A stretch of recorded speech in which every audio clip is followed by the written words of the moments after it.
just once.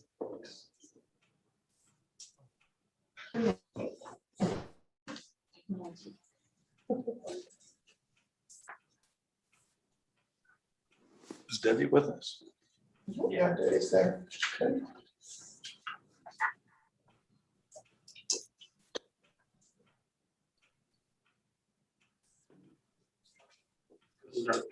All right.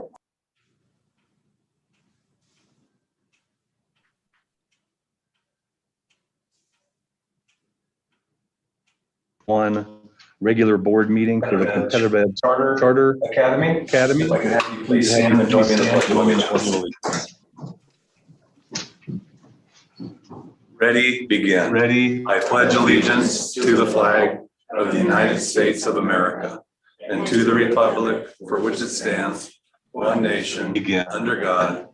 I pledge allegiance to the flag of the United States of America and to the republic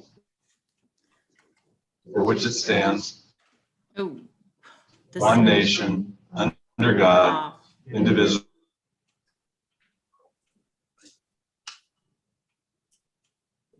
That was weird. Kind of weird hearing yourself saying the pledge of allegiance. Your shoulder. I'm not sure if my picture. Mr. Fuller. I'm not sure if my picture's not Mr. showing. Fuller.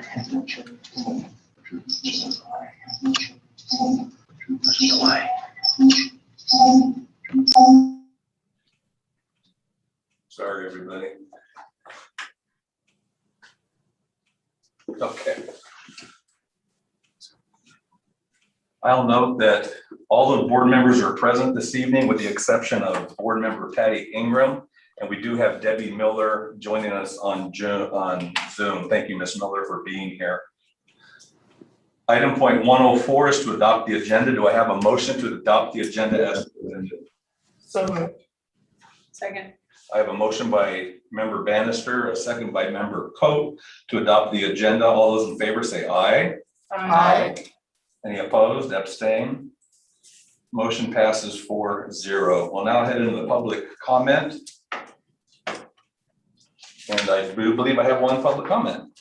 Ms. Janice Kuhn from Omnitrans, welcome.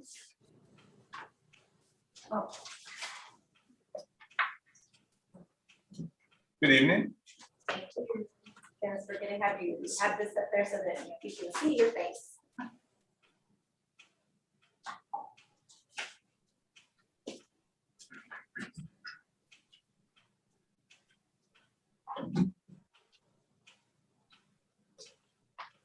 Oh, thank you so much. Well, thank you, members of the board, Assistant Superintendent. I appreciate you allowing me to be here tonight. I actually was going to make public comment for the general session next, but this applies also. I am here to tell you about a program called Free Fares for Schools. And this is for Omnitrans. Omnitrans is the public bus system that serves the city of Ukiah. You've probably seen our buses green, going up and down the streets. And we actually serve Ukiah High School and a couple of your middle schools and 3 of your elementary schools. We do serve CECA, so this is applicable to this setting. Our Free Fares for School program will provide free rides to students within the K-12 school area. Now, I understand that you covered Alameda too, so unfortunately, this only covers schools within the Omnitrans service area. As you know, there's a measurable link between access to transportation, student attendance, and graduation. And Omnitrans wants to promote equity in the region and help build next generation of success, ridership in the community.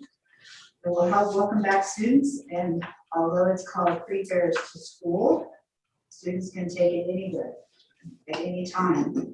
The program will start August 1st and go through February 2022. Upon successful, if it's a successful pilot, we will seek the permanent program and stakeholder partnership. Our next step is to work with schools to get decals so they can put them on the student ID, because that is how they will ride for free, is to simply show their ID. And I look forward to meeting with somebody, and I left my card with the gentleman. Thank you very much. Thank you very much, Ms. Kuhn. Any opportunity to give our kids other ways to get to schools in a timely fashion, we're in support of. So thank you for reaching out, and I'm sure that staff will follow up with you related to some of the specifics. Thank you. Mhm. Now we're moving on to discussion action section 3.01 educational services. We are going to have a public hearing related to CECA's LCAP, but prior to that, we're going to have a presentation. And Mr. Mead, I believe you're going to be involved in that. Welcome. Good evening. Thank you, President Snellings, members of the board, Superintendent Banks, members of cabinet. Thank you for allowing me to be here this evening again and share a little bit more about our LCAP. I do want to point out I was here at the prior board meeting to talk about our charter and potential reauthorization of our charter. I just want to make sure that we understand that it's all connected. There's a line that's going through our charter, our LCAP, and the ELO grant that we talked about last time. So you should see that connection. I'm happy to expand more on that or answer questions, but I really want to make sure that our picture is clear, that we're all pointing in the same direction. That goes right along with our mission and vision that we always start with here on the second slide, and that we kind of stay focused on our kids and what's important for our kids and what our goals are. And so as we jump into our LCAP, you're going to notice some common language and some common goals, and that's purposeful. So as we head into our LCAP, we really focused in on 4 goals, and we wanted to align to the district's goals. So we have 4 main areas that we're focusing on. And before we delve into those 4 main areas, we wanted to reach out to our stakeholders. And so once again, it fit right along with talking about our charter and talking about the ELO grant and getting stakeholder feedback. And so this information looks familiar to you because it is the surveys responses that we use from our 5th and 8th grade students, our families, our staff, both classified and certificated. And that information you'll see again here as we go through the LCAP. So goal number 1, increase the relevance, rigor, and consistency of the curriculum and instruction of the Common Core state standards. This is similar to our previous goal number 1. It takes into account that learning loss that we've seen over the last year and a half. And so those areas that we want to focus on are our RTI program for reading, our reading specialist, our librarian, our professional development for our teaching staff, and our opportunity to provide interventions as well as enrichments for our students, both inside and outside of the school day. And you'll see a breakdown of that spending on the next slide. So in the end, the reading specialist, the librarian, they continue to be a huge part of the IB program and making sure that we address the needs within our student body. And as we get into professional development, there's a lot of professional development. If you remember, we talked about our charter. Our new goal is to have 3 levels of professional development for every teacher within our 5-year reevaluation window. And so that's where you see the money going towards professional development here. And then our intervention enrichment opportunities are going to flow into goal 2 here in just a minute, but really providing that outside of the school day intervention for students who require it, as well as enrichments, which is a huge piece of our day. And then what we're going to do, our metrics to make sure that the money we're spending is being spent in the right directions. We're going to use for this school year our STAR reading and math results for the end of this school year, but we're also using that baseline for 2019 for our CASP assessments, as well as our English Learner Progress Indicator, both of which come from our California School Dashboard. So we're going to lean heavily on that data to make sure that how we're spending and what we're doing with that money is effective for our students. And heading into goal number 2, close the identified achievement gap by providing targeted additional support to meet the needs of students who are not meeting standards in the core instructional program. So you think intervention, but you notice that in the first goal there, we addressed funding for those intervention programs. This is really to provide the social emotional learning support. And I can't emphasize enough that this is really where it starts for our students right now. And I'll give you a great example. You know, we have Summer Jumpstart going on right now, and Ms. Brasher, our counselor, is on campus with us. And she's in every classroom every single day. She has a rotation going. She's teaching social emotional learning classes for every student K-8 right now throughout the week. She trains teachers, so she'll go in and she will teach the first lesson. The teacher observes, and then the teacher continues that plan throughout the day. She's also out during recess time, and there was a great example today. There was a student who was struggling behaviorally, difficult time kind of understanding some of those executive functioning expectations that we have. And it was a very simple, hey, I'm a little worried about this student. Can we kind of follow up? And it's an incoming kinder, so this is a student that we normally wouldn't see until August. Ms. Brasher was on it. She met with the dad this evening. We have a plan to kind of try some intervening in the school day, in the classroom, as well as on the playground. It happened like that. And so the importance of the counselor can't be stressed enough when we're talking about being proactive, but also being reactive in some situations that can turn into something bigger than it needs to be. So when we look at goal number 2, we're also referring back to goal number 1, because socially and emotionally our students need to be successful so they can be successful academically. You'll see here just the breakdown funding for our K-8 counselor. And then our metrics, there's a lot of different ways that you can find success or find ways to improve, but we're going to look at chronic absenteeism, suspension rate, and also that CAS data as it comes through, which should be related to chronic absenteeism and suspension rate. We should see those improvements academically as well. Goal number 3, implement measures to foster positive school environments and support students. So this is our IB program. So the IB program costs approximately $18,000 a year for both the PYP and the MYP to implement that program here on our campus. And you guys know that I've had 3 students, two daughters who are still at CECA and one that is now at the high school. And we've seen the difference in our own kids. We've seen what the IB program does for them. Professionally, I've seen what the approach is to teaching. That IB teachers, the training they go through in implementing the approaches to teaching, I've seen the positive effect it has in the classroom. I believe in the program, and I think that when we talk about student success, this is a huge umbrella that everything else can fall under. And so it's about the whole student and about more than academics. It's about being a good person so you can help the most people. And academics are a side effect of that. And then our metrics, our classroom referral data, we keep data through Aries on our classroom referrals. Our chronic absenteeism and our suspension rates are things that we refer to in our staff meetings. We refer to it during our collaboration time by grade level. We try to identify those areas of need across our campus, and those are also going to be metrics we use for the school.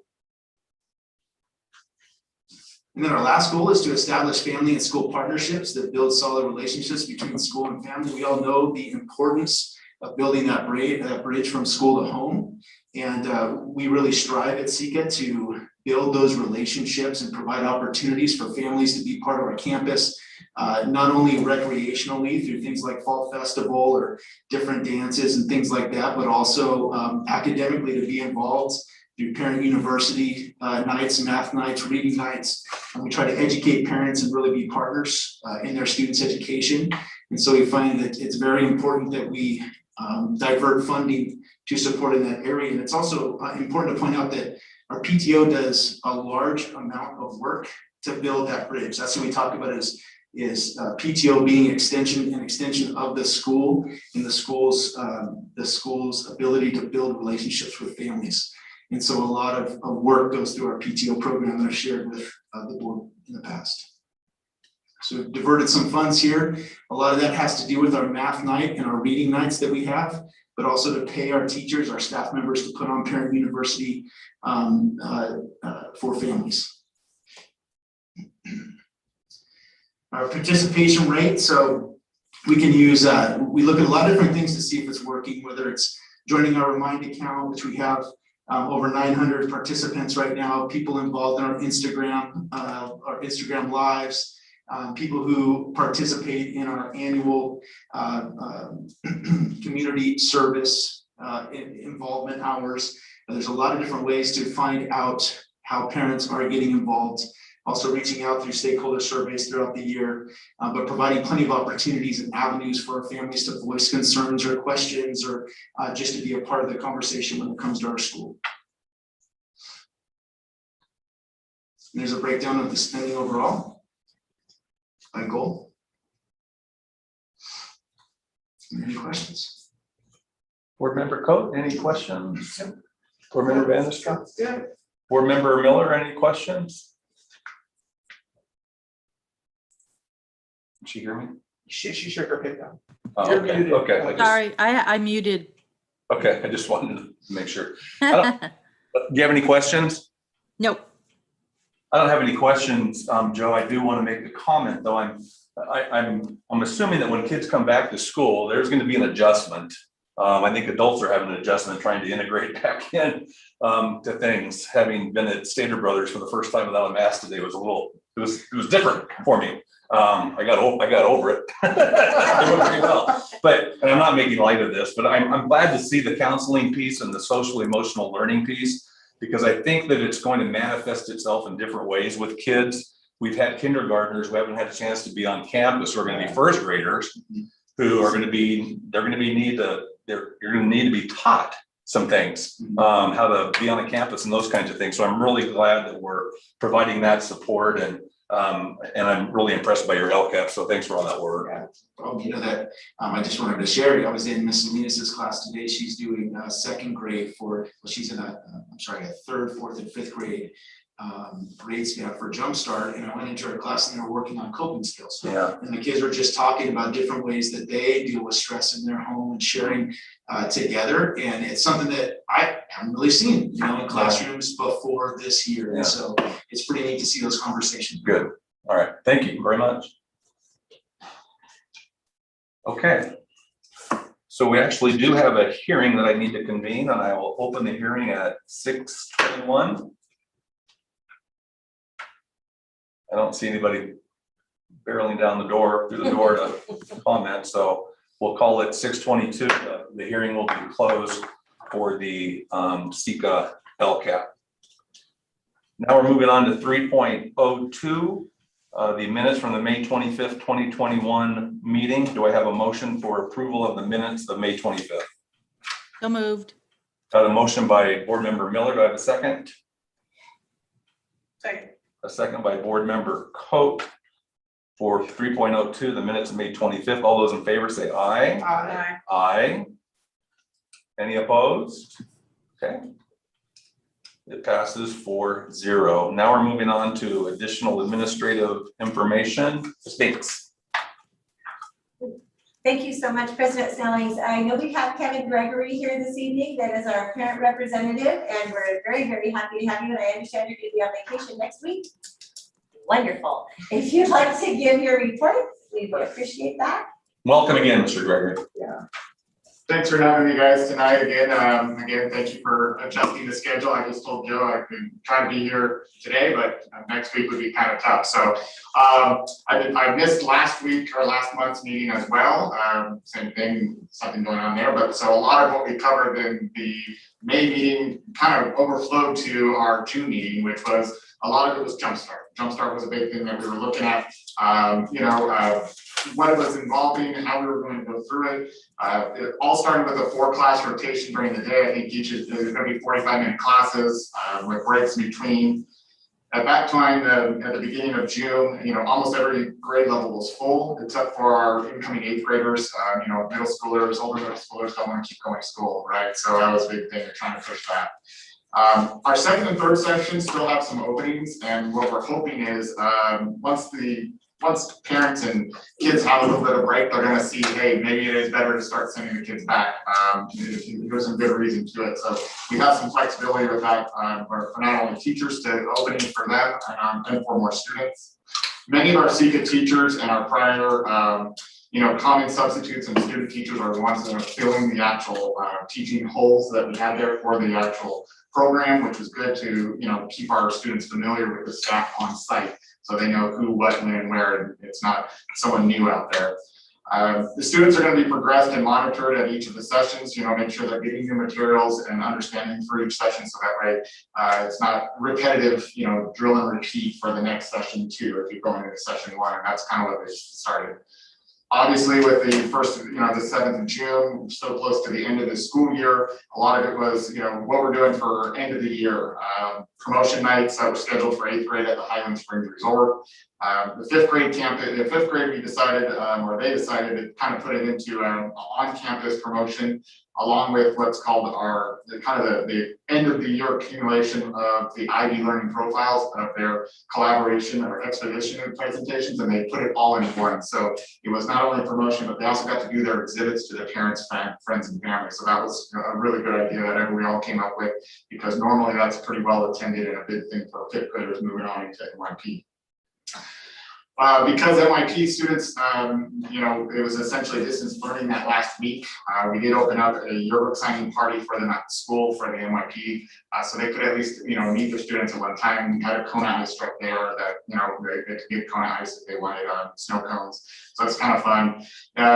We returned with going with the drive-through award ceremony on Wednesday for all the other grades or any other award ceremonies. That was a big hit last time. It was amazing. I think Mr. Mead and the entire staff was out there very late, a lot later than they thought, and so bringing it back was just one more thing to add on, but we realized how much it was needed for the families and the kids just to come, get on campus, hop out of the car with their mask on, take a photo, go back in the car, and then again, being Instagram famous and seeing, hey, my pictures on Instagram of me with my award, we realized how big that was the first time, so doing it again was an important thing that we did. The end of the year, we also had our YHS CECA grads return to campus, and that's something that we continue to do, where graduates that attended CECA come back that are at YHS, and they talk to the PYP, because this year the NYP students were obviously off campus for distance learning, so that was set up. The big thing was checking in with the teachers, right? The leadership was talking, what's needed, what assessments do the teachers need to finish the year strong? What do they need, what do they need to have ready for next year, so that way we can be prepared for that and get ready for those side of things. We make sure teachers are updating their school block websites for items needed, supplies, introductions, and that was kind of a two-part thing. The reason for that was we were also giving an incentive to students that brought back their textbooks and their Chromebooks and their hotspots early. If you brought them all back, you got your teacher assignment. So it's kind of a dangling carrot to get them in there, to get everything back as soon as possible, because a lot of kids want to know who's my teacher next year. And that's why we also wanted the teachers to update the school block, so that way because the minute they get it, they're going to go to the website, pull it up, see what it is, go from there. We have a little more finalization on the LCAP conversation that Mr. Mead just presented, with not only us, but again with leadership committee, just kind of a finalization of what was going to be presented and go through and make sure there are any comments on it, what we wanted to do. Next, just kind of went into roundtable discussion items, kind of end of the year, beginning of the year, stuff about, how we're going to schedule back to school night with within the district's available slots if we have to have board members for next year. Mathematical mindset, which is a collaboration of a different way to teach math that our teachers are volunteering to show up to and have taken it. And there's additional enrichment availability for them over the summer to take that, to get ready for those collaborations and what's involved, who wants to take it, and how to go from there. We talked about the Fontes and Pinnell. I might have those names wrong, I don't remember. Thank you. All right, reading assessments that we purchased for K through 2. That was desperately needed, something there, and that was a conversation I think we've had a couple meetings back about if we could get that, how good it would be for our students, and that's where we went into. The teacher return to school, normally I guess they have a kind of just general meetings when the teachers return to school before students. And although we'll still have general, they're going to look at doing kind of breakout sessions that teachers can choose on top of those regular things. Those breakout sessions being EDL, SEL, Aries tools, tech tools, especially for the new line TVs that are coming in, those type of items. first aid, and, executive functioning. That way we can get the teachers to go and pick and choose what they want above and beyond their normal just group meetings and how that's gonna help them. The other roundtable items, we're reviewing our tier 1 and tier 2 math response to interventions, and what we're doing to get those ready for those RTIs. And last but not least was Friday Families. Friday Families, obviously the last year and a half we've been able to enjoy. That's where we have our NYP and our PYP students merging basically each Friday for a few hours or 45 minutes. And there's usually a general idea and theme that we're going through with those Friday Families. It allows not only a closer community with the older and the younger kids, because those PYP students will go and gravitate to that NYP student where normally a second grader doesn't have anything to do with let's backtrack it. A 7th grader probably has nothing they want to do with a 2nd grader, but since they're Friday family, they're friends, they hang out. And so the big thing next year we're going to look at is actually planning our Friday Families to have a theme. The theme we're going forward next year is the planet, what students can learn more about and how they can practice on campus at home to help the planet. So it was kind of a change on our Friday Family to have a theme, and it gave us the context to let the teachers know now that this is what we're planning for coming next school year, so that way they have an idea of how to incorporate that into some of the lessons, in the IB profiles stuff that we have now. That's all for me. Ah, very good. Thank you, Mr. Greer. Appreciate it. Any questions or comments? Okay, thank you very much. Ms. Binks, anything else? Nothing this evening, thank you. No, okay. Now we're moving into board member comments. Board member Coe. Even though it's summer, it sounds like you guys have a lot going on. It's great that you're already looking forward to next year. Good job last year. Board member Bannister. Yeah, I'm always impressed, but it's wonderful, Mr. Gregory, that the parents are so involved, Mr. Mead, and that you guys work so well together and have an awesome program. Congratulations on last year, and I'm looking forward to getting on your campus next year. Board member Miller. First of all, I have to say, can you guys hear me okay? Yes. I have to say, using that incentive that you can find out your teacher assignment, brilliant, because parents always want to know who their kid's teacher is going to be. So I love that. I love all the ideas that you guys have to get the parents involved, and keep doing what you're doing. You're doing a great job. Okay, very good. Thanks again for coming. Good job. We are adjourned.